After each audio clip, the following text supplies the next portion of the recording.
Hello. Hello. हाँ जी। साहब जी। सत साहिब जी भगत जी, जी, आपसे कुछ पूछना था जी। पूछिए। जी मैं ये पूछना चाहता हूँ, आप इतनी वीडियो बनाते हैं, जी, किस उद्देश्य को लेकर बनाते हैं, क्या उद्देश्य है? उद्देश्य केवल ये है कि संगत जो है परमात्मा के ज्ञान को समझे, ज्ञान को आधार बना के चले, किसी की देखा देखी में, अंधविश्वास में, पाखंड में पैर ना दे। परमात्मा ने हमें जो बातें बताई हैं, जिस प्रकार से अपना विधान संविधान बताया है कि कैसे तुम्हारी भक्ति नष्ट होती है, कैसे खंडित होती है, काल तुम्हें किस रूप में किन किन लोगों को निमित्त बना के तुम्हारी भक्ति को नष्ट करवाएगा, खंडित करवाएगा, तुम्हें गुरु आदेश की आड़ में उल्टे सीधे कुकर्म करवाएगा, तुम्हें परमात्मा और भक्ति से दूर करेगा। उन सब बातों की जानकारी हम अपने भगत भाइयों को दे रहे हैं। लेकिन कोई आप पे आश्रित हो गया तो कोई आपके ऊपर आश्रित हो गया तो फिर गुरुद्रोही तो हो जाएगा ना। वो उसकी गलती है भगत जी। भगत जी, मार्केट में गोबर भी मिलता है, मार्केट में शहद भी मिलता है, वो तो खाने वाले पे निर्भर करता है ना। तो सही है आपकी बात, लेकिन आपके ऊपर को जो आश्रित हो गया उसकी तो नष्ट हो जाएगा सब कुछ। क्यों हो जाएगा भगत जी? फिर मेरे ऊपर क्यों आश्रित होगा? मैं कोई नाम थोड़े दे रहा हूँ भगत जी, मैं कोई गुरु बन के थोड़ी कोई आप लोगों को वीडियो बना रहा हूँ, समझा रहा हूँ। मैं तो एज ए भगत भाई कर रहा हूँ। तो एज ए भगत भाई तो आश्रित होना कोई बड़ी बात नहीं है।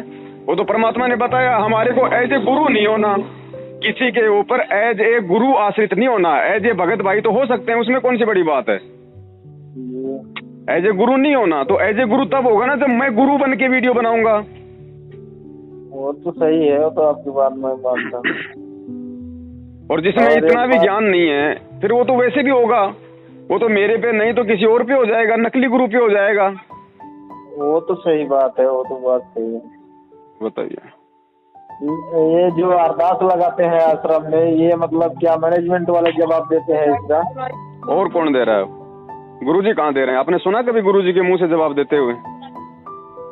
लेकिन गुरुजी तो सब कुछ कर सकते हैं, तो एक अरदास का जवाब देने में क्या दिक्कत है? वो तो परमात्मा है, वो तो सब जानेंगे ना मेरे बच्चे ने क्या अरदास लगाई है। भगत जी, गुरुजी सब कुछ कर सकते हैं, लेकिन मैं ये कह रहा हूँ जो अरदास जा रही है, क्या वो गुरुजी के आदेश आ रहे हैं, ये किसको पता है? वो गुरुजी का आदेश है या नहीं है, आप इसकी तुलना कैसे करोगे? आप इसकी जानकारी कैसे करोगे? गुरुजी के सत्संगों से करोगे ना। तो जो आदेश आते हैं प्रार्थना के जवाब में, आप गुरुजी के सत्संगों से उसका मिलान करो। अगर सही है तो सही है, गलत है तो गलत है। वो तो सही है, लेकिन ठीक है, आप करिए अपना काम। लेकिन ये है ना, क्या मैं तो समझा नहीं सकता, मैं तो एक छोटा नीच सा जीव हूँ भाई। छोटा नीच बहुत अच्छी बात है, लेकिन भाई दिमाग को खोलना पड़ेगा। ऐसे कह के हम अपने आप को छुपा नहीं सकते कि मेरे को कुछ नहीं पता, मैं तो बहुत छोटी बुद्धि स्तर का हूँ। परमात्मा बुद्धि तो बड़ी करने आए, यहाँ पे बुद्धि का स्तर खोलने आए ना भाई। वो खोलो ना, फिर वो खोलोगे कब?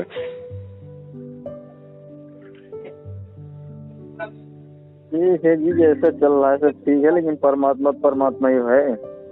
तो परमात्मा ही है, वो तो पहले भी थे, आज भी हैं, आगे भी रहेंगे। हमने थोड़ी कहा कि परमात्मा बदल गया, वो तो इंसान बदल गया। इंसान को समझ में नहीं आ रहा कि परमात्मा हमारे को क्या क्या सिखा के गए थे, क्या बतला के गए थे।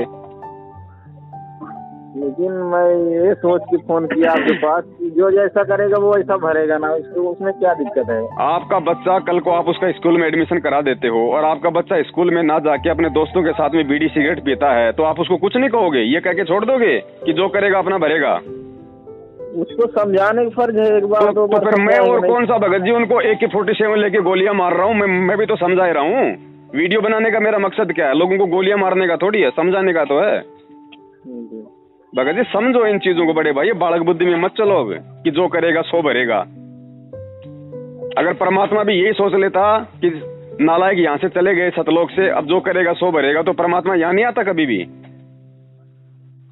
और ये जितने भी जो संगत है, ये हमारे भाई बहन है, और छोटे भाई बहनों को समझाना बड़ों का फर्ज है। ये नहीं कह सकते कि जो करेगा सो भरेगा। कल को परमात्मा कह देगा नालायक, अगर इनके समझ में नहीं आ रहा था तो तेरे तो समझ में आ गया था, तो तेरा क्या कुछ मतलब फर्ज नहीं बनता था अपने भाई बहनों के प्रति? तू कैसे आंख बंद करके बैठा हुआ था? फर्ज तो बनता है भगत जी। तो फर्ज बन रहा तो भगत जी हम अपना फर्ज ही तो निभा रहे हैं। हम कौन सा किसी का सिर उखड़ में दे के ऊपर से मुसल मार रहे हैं?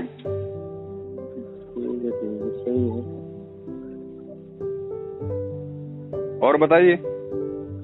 बस जी, बस कुछ नहीं, बस इतना ही बात करना था आपसे। मैं सोच रहा अगर जैसे आप वीडियो बनाते हैं, कुछ संगत है ना, कुछ भगत भाई हैं जो आप पे आश्रित हो गए, तो उनकी तो सत्यानाश हो जाएगा, वो क्या करेंगे? मैं यही सोच रहा था, बस और कुछ बात नहीं।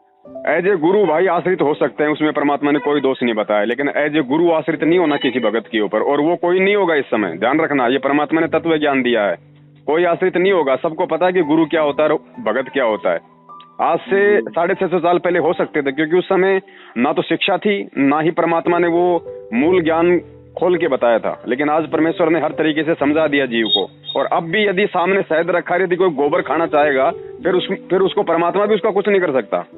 उसके तो फिर वैसे भी कर्म फूटने।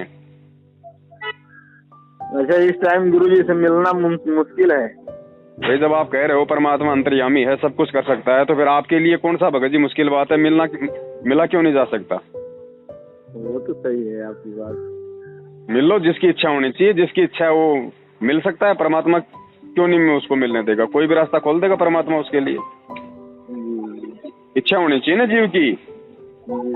अगर आपकी इच्छा भक्ति करने की है, तो परमात्मा धीरे धीरे रास्ता खोलता कि नहीं खोलता? जी, खोलता है, वो तो रास्ता खुद ही बनाएगा। तो जब किसी की इच्छा ही नहीं है मिलने की,